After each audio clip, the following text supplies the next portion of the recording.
Hey everybody, Jason Sloan here with Furtado Law Solutions. This week, in case you didn't see the post, we're bringing to you, we're rebroadcasting our interview that we had with Nick Peret with the Start Build Grow show. Randy Brothers wasn't there. We joked about that. So I hope you guys enjoy, and I'll be circling back at the end of it. And we are live with episode 158 of the Start, Build, Grow Show.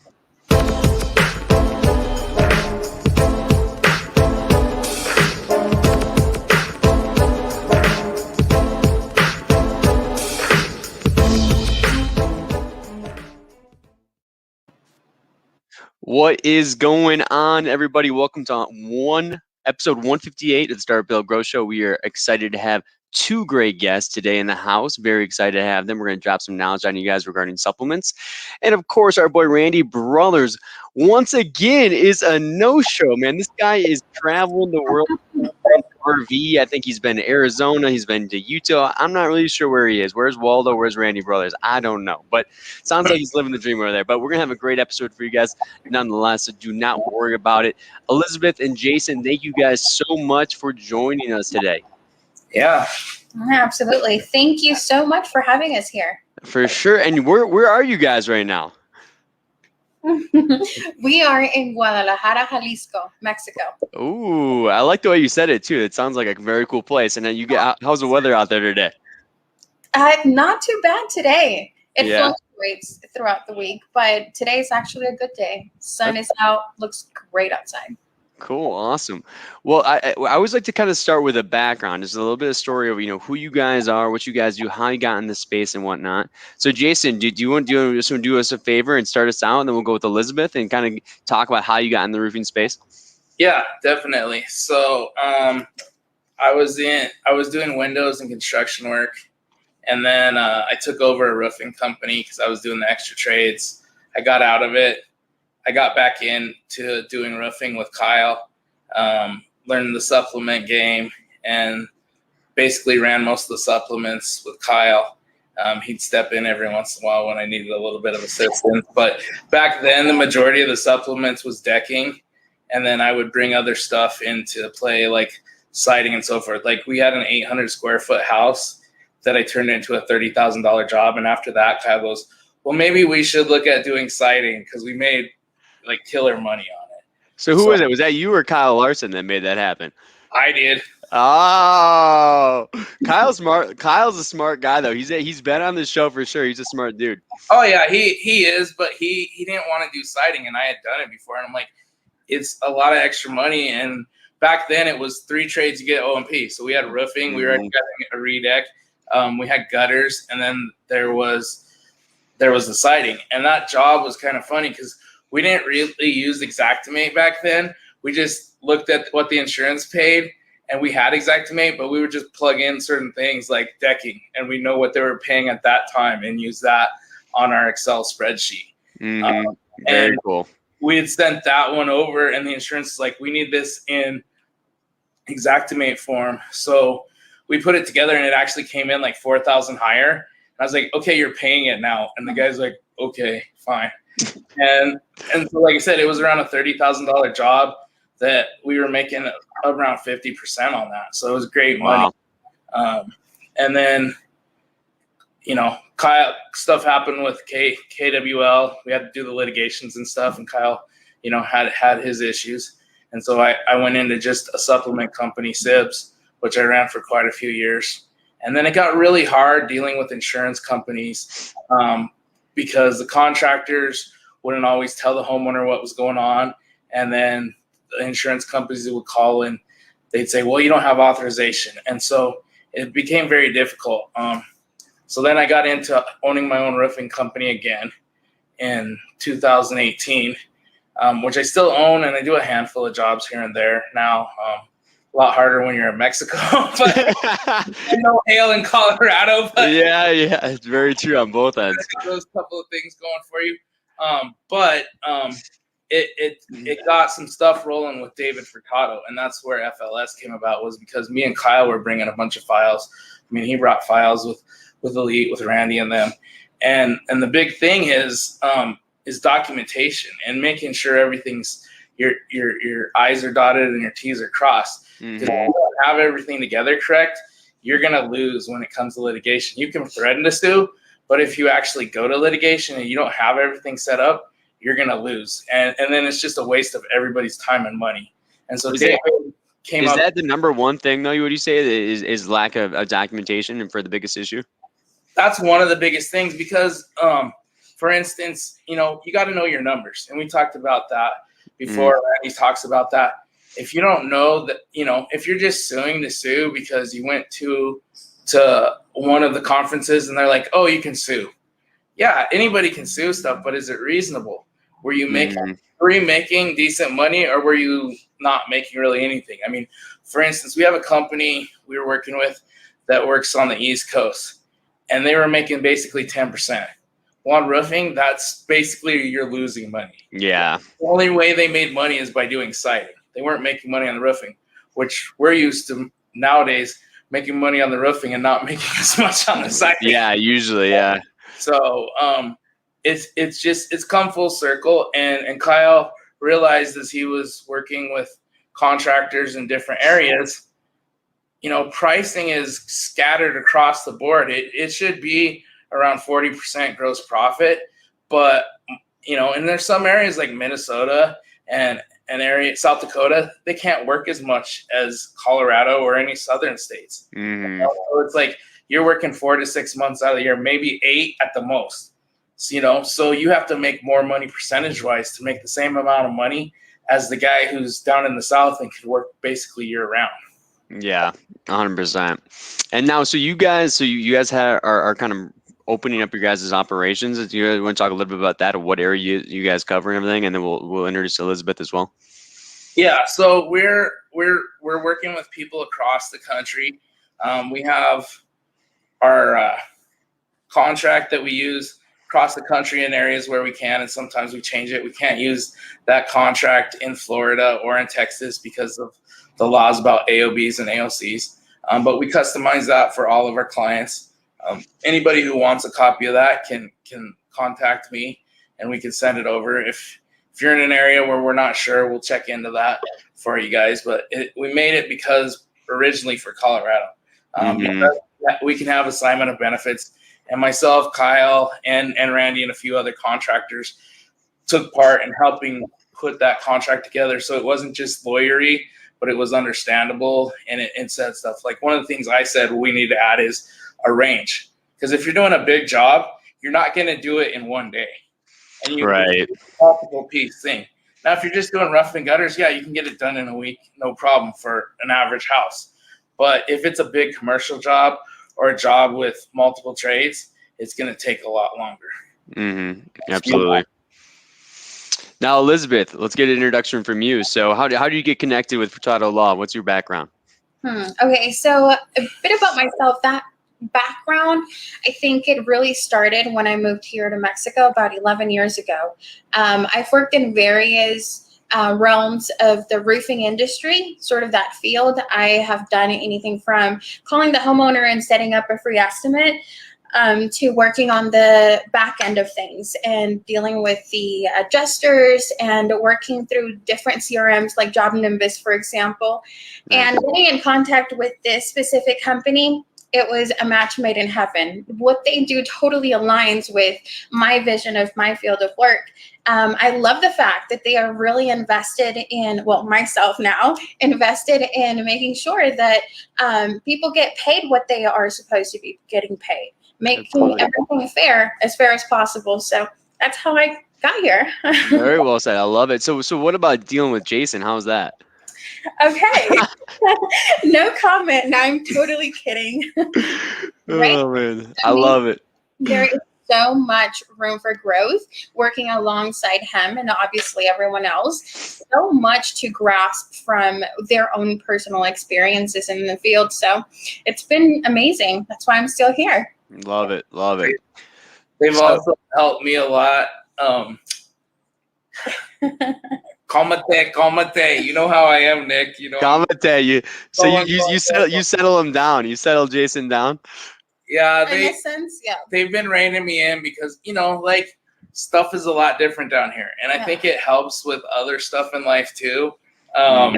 It's given me a new perspective. I mean, Kyle calmed me down a lot back in the day, but part of my fire, my fuego, is it helps out, but you got to balance it out. So they've, when you're dealing with people down here, it's completely different. Like, it's funny. Sometimes you get better customer service at the taco stand than you do by the big corporations that you go to. Totally. And stuff like that. So it's just basically, hey, maybe I'm not going back to this place because they're horrible, because nobody cares about reviews down in Mexico, really. So Really? Oh man, well, I love it, guys. Well, so hey, we're gonna make today's main focus how to ensure roofing companies receive proper payments of supplements, right? So when you're looking at this, and I know one thing that we talked about was lack of documentation. Do you have any tips there in terms of how to make sure you're documenting projects and jobs appropriately to make sure that that's not going to be an issue? Well, what we do for our clients, and we can share this, is we have a list of like pictures. You want to get pictures at the beginning of the job, while you're doing the job, and at the end of the job. Now, sometimes if you get really good, you can take the pictures at the beginning that will basically take care of it. Like, for instance, step flashing. If you get a picture showing, there's holes in it, it's rusted, or it's got a lot of tar on it, that can't be reused. It's that's not that hard. Well, most companies aren't always there during the production period. And it's hard to get the guys to do pictures. I mean, everybody's tried a million things. Some guys it works, some guys don't. Some guys say, hey, we'll give you $50 extra job for getting these pictures. And most of the time they get them, but it doesn't always work. But being in tune with the labor pool helps a lot. On myself, if there's a job that has bad decking, my guys let me know, because they know they're getting paid for it, but they got to let me know. And so we go check it out and check it out together and see what's going on. And if you have bad decking, get it lined up, get the city lined up, get your engineer if the city doesn't do what they should, which happens sometimes. Me and Kyle dealt a lot with that, with bad plywood. With plank decking, you can typically, if you check your attics ahead of time, you'll know all that information, and we have that checklist, hey, you should know the size of the skylights. You should be measuring everything on the house. The problem that we see a lot of times is contractors these days, they're creating sales organizations, but they're not doing the other part of it, and that's why they're not getting paid. Also, when we deal with supplements, we're with the custom price list that we do, we let the insurance company know what the cost was on the job. Hey, if they're doing, like for instance, Safeco does it where they manipulate the price of the shingles. Well, you know what? That's not the right way, and so we deal with that. And they're saying, oh, buy the shingles from this place. Well, you call that place, and you can only get certain shingles, and it doesn't include this, this, and this. And so you can deal with the insurance company with that, but it takes time and effort. What we do is we show what was paid for labor. So when we bring on a new client, or even if we're just talking to somebody, we check stuff out. Do you mind if I show you real quick a spreadsheet with that? Yeah, go for sure. Okay.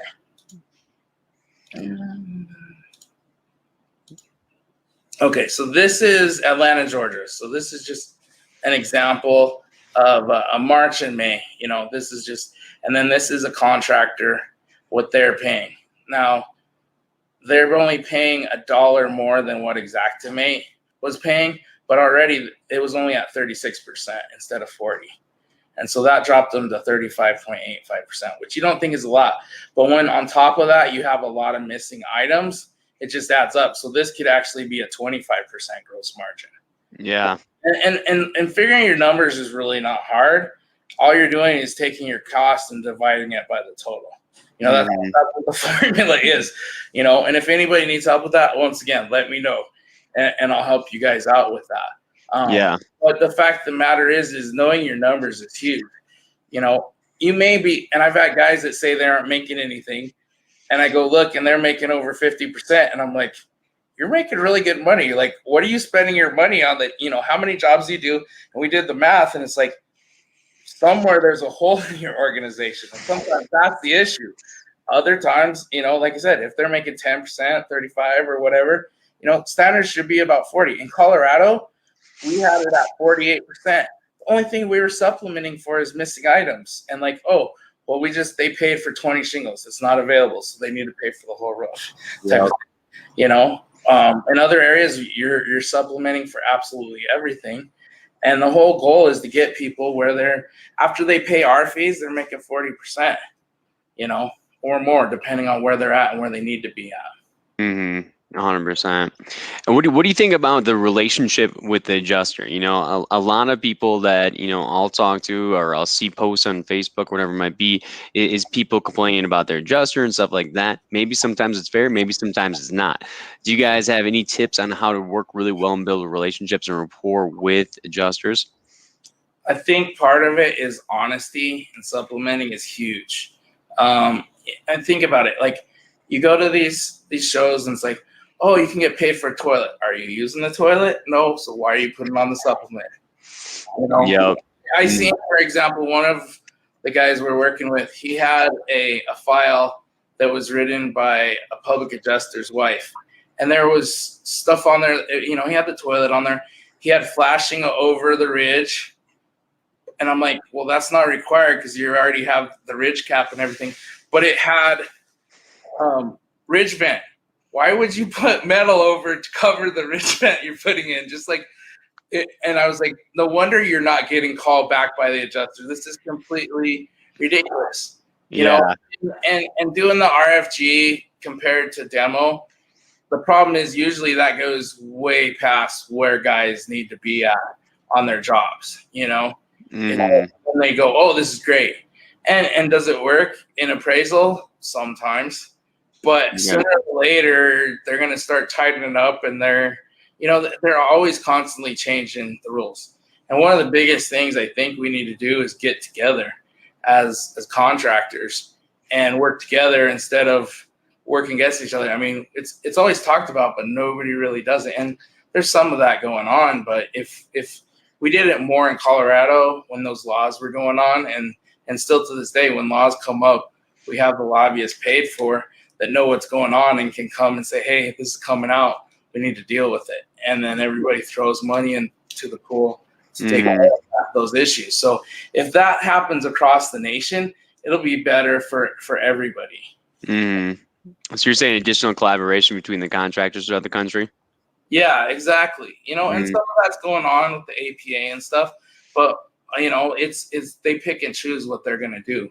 If we can figure out a way to do like the insurance companies do, yeah, they're in competition, but they come together and why do you think all of them are telling you we're not paying for this at the same time? Because they've blocked, you know, we have these round tables and not say I'm too busy. Because guess what? When we see you guys jet skiing in the middle of roofing season, we know you're not too busy. True. Very true. Very true. So what about, utilizing Xactimate? Did you have any tips for contractors out there on making sure that they're using Xactimate effectively? Number one, they need to check their numbers. They need to have good F9 notes when they're putting stuff together. If there's a reason for something, they should have a note for it. You know, if there's no access on a job, so you can't deliver the shingles, there's no driveway, or say the homeowner refuses to use the driveway, which happens sometimes, you should get paid extra, and you should get a letter from the homeowner saying that. You know, but a lot of times there's areas where there's no driveways. Yeah. And you're not in the middle of nowhere, it's a nice area, and people don't want you driving on their grass and getting oil on the grass and everything else. So you can get no access, but you have to have information about that and talk to them about that. And every insurance company is different. Most of them will pay by the hour. Sometimes they'll pay roof for hour. Sometimes they pay general labor. Sometimes a split. but being able to give a good argument is a huge thing. So what we used to do is I would say, hey, for every 2 squares of shingles that have to come off and on, or material, if it was a redeck, we should get paid for an hour. And that's about right. Because they're like, well, you get it done so fast. Well, if there's 10 guys on the job, yeah, it gets done fast. If there's one guy on the job, it's going to take a week to do the same job, right? Exactly. It's common sense, 10 guys at 4 hours, that's 40 hours. So, I mean, back in the day, State Farm said, oh, you have to put in roofer hours. And we were getting stupid money for this. And it was more than we probably should have, and they've come around and they go, oh, well, that's too much. So but if you're getting good with the adjusters and you're being honest, say you get paid for a trash shoot on a commercial and it doesn't make sense. Logistically, there's no way.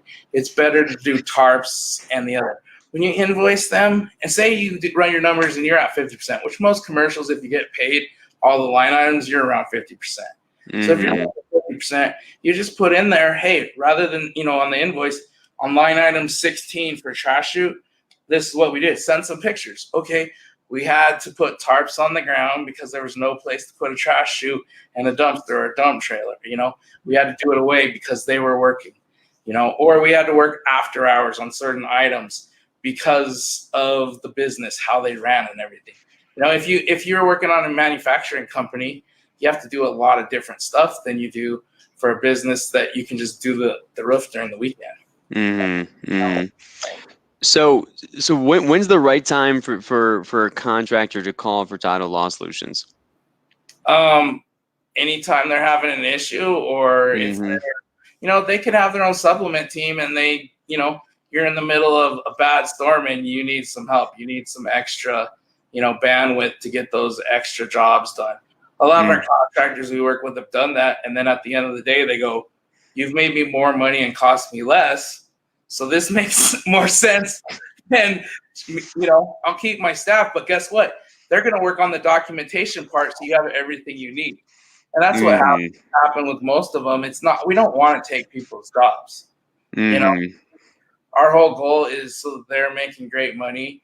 And if somebody has done supplements and they're fairly good at it and they know what needs to be done on a file, guess what? They can put the files together, and then they can be the ones going and either getting the pictures or telling the salesman or whoever, hey, we need this picture and this picture type of thing. You guys left this out. Yeah. We still do that on our end, but but the bigger companies, they handle a lot of that on their own. And then we can just deal with that person on the inside instead of, oh, well, we need to talk to 20 different salespeople. With supplements, it's good to have 1 or 2 contact points, Yeah.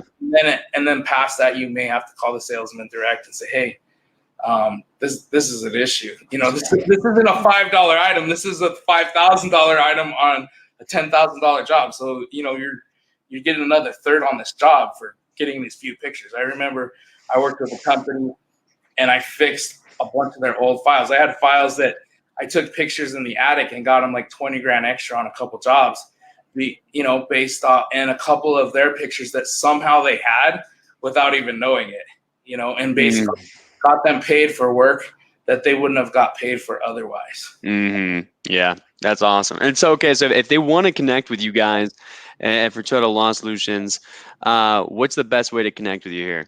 So you can call me on my mobile, 720-296-6618. If I don't answer, leave me a voicemail. I'll get back with you. Or you can contact me via email at jason@furtadolaw.solutions. Also, we have that form that we put together. So if anybody wants to know where their numbers are based on where they're working, they can do that. And I guess you'll probably put that as far as send that out when you do the email and everything. Absolutely. I'll probably do a shortened one, or because that's really long.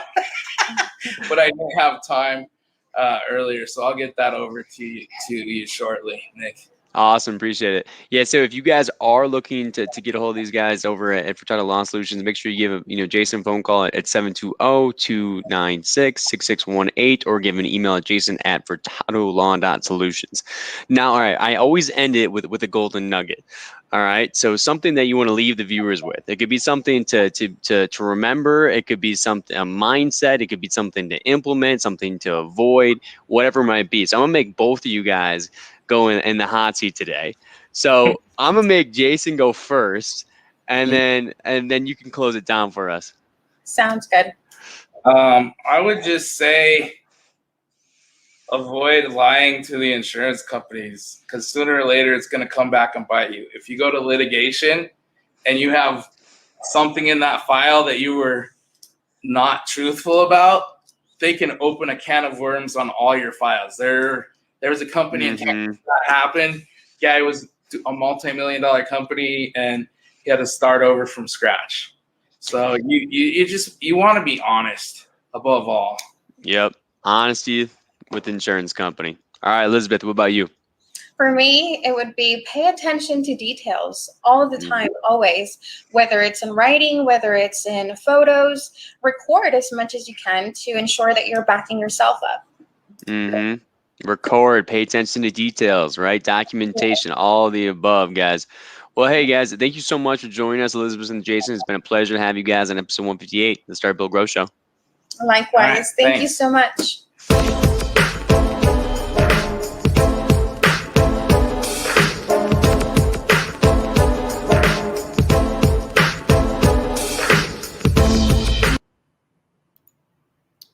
All right. Hope you all enjoyed that. And once again, if you need to get a hold of us for help with your supplements, estimates, or just some consultations, you can give me a call or text at 720-296-6618. And I can be emailed at jason@furtadolaw.solutions. Hope you all have a great rest of your week and a weekend.